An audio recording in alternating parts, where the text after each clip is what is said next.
Le concours national de l'innovation pour la valorisation des sous-produits et résidus de l'ananas du Bénin, Innovalorana, a connu son épilogue ce vendredi 20 novembre 2020. Initié par le programme de développement de l'entrepreneuriat dans la filière ananas, DEFIA de l'agence belge de développement Enabel, ce concours est une contribution de plus à la valorisation de la filière ananas au Bénin. DEFIA vise contribuer à la mise en œuvre du programme national de développement de la filière ananas, PNDFA, élaboré à l'initiative du gouvernement du Bénin à travers deux interventions.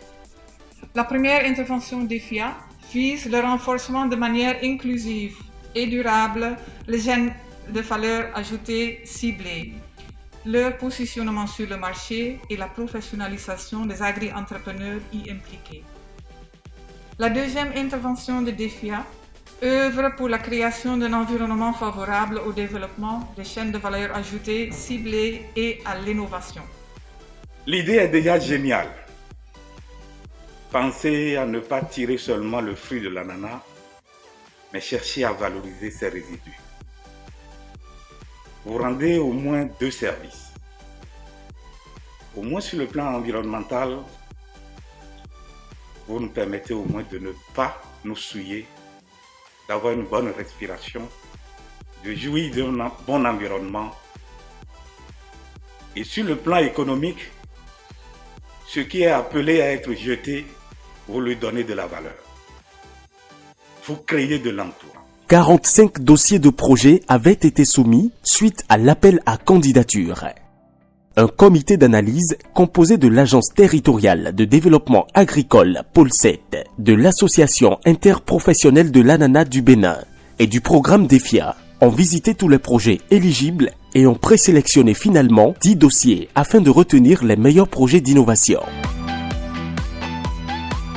10 minutes pour convaincre, c'est l'exercice auquel se sont adonnés les 10 candidats présélectionnés face aux membres du jury de sélection et d'attribution. Ils ont défendu leur projet d'innovation technologique et digitale au moyen d'arguments et ont apporté des éléments de réponse aux questions du jury. Dans le système de production des jus de fruits, l'extraction du jus d'ananas donne lieu à une quantité importante de drèche, notamment 35% à 40% de déchets issus de l'extraction du jus d'ananas.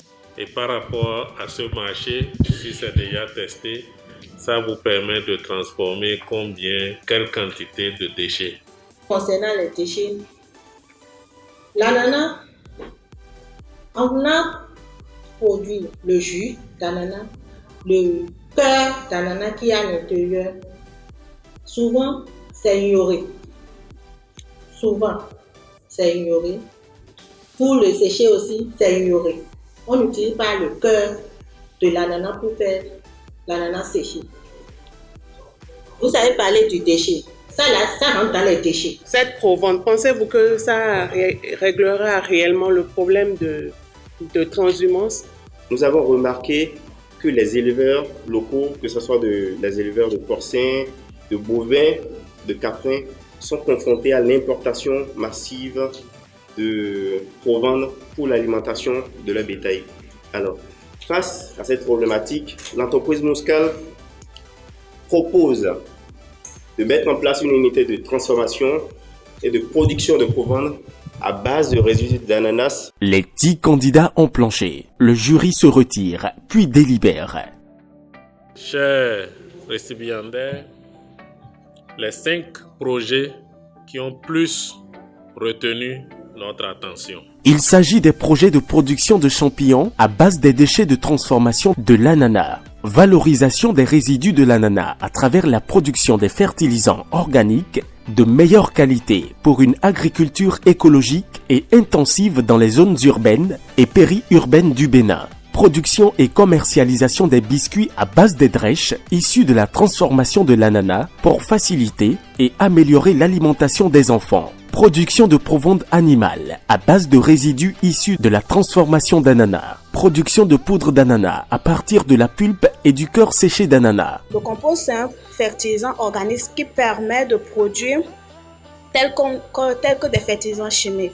Donc nous avons développé une technologie PAMS qui permet d'utiliser des machines spécifiques afin de transformer ces résidus-là en fertilisants organiques. Et je suis très fière de pouvoir entamer une seconde étape de vie de notre entreprise avec ce financement qui va venir encore accroître notre capacité de production. On a commencé la transformation au Bénin, ça fait des années. Enabel est arrivé, voilà. On a gagné ce prix ce matin. Je suis tellement très content. Plusieurs partenaires ont apporté leur pierre à l'édifice pour la concrétisation de cette idée novatrice de l'agence belge. Le programme d'action du gouvernement du Bénin a mis l'ananas comme une filière phare. Et cette filière phare, il y a eu des objectifs quantitatifs qui ont été définis et le partenaire en tant que bailleur s'est mis dedans pour pouvoir aider la partie publique à atteindre ces objectifs du gouvernement en 2021. En tant que FENACOTAB, c'est nous qui bénéficions de tout ce que le projet Enabel a à nous apporter dans le but de vulgariser et d'aider les transformateurs d'ananas au Bénin. Les lauréats bénéficieront d'un accompagnement technique et financier de DEFIA pour réaliser la mise en œuvre de leur projet et rendre la filière ananas plus performante au Bénin.